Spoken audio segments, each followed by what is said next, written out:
তো শুধু ইন্ডিয়ায় না, পৃথিবীর বিভিন্ন জায়গায় হুজুর পাক সাল্লাল্লাহু আলাইহি ওয়াসাল্লামের দেহ মুবারকের বিভিন্ন অংশ এরকম সম্মানিত অবস্থায়, সুরক্ষিত অবস্থায় আছে। বলে সুবহানাল্লাহ।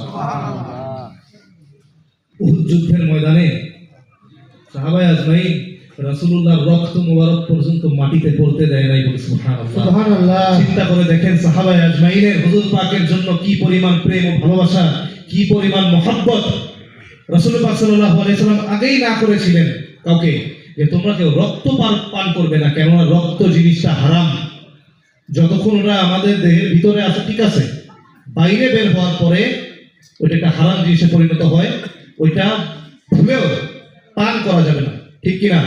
হুজুর পাক সাল্লাল্লাহু আলাইহি ওয়াসাল্লাম সহিহ হাদিসের মধ্যে আগেই সাহাবায়ে আজমাইনদের নিষেধ করছে যে আমার রক্ত মোবারক কেউ কখনো, আমার কেন, কারো রক্ত মোবারক নিজেরও যদি মুখ থেকে বের হয়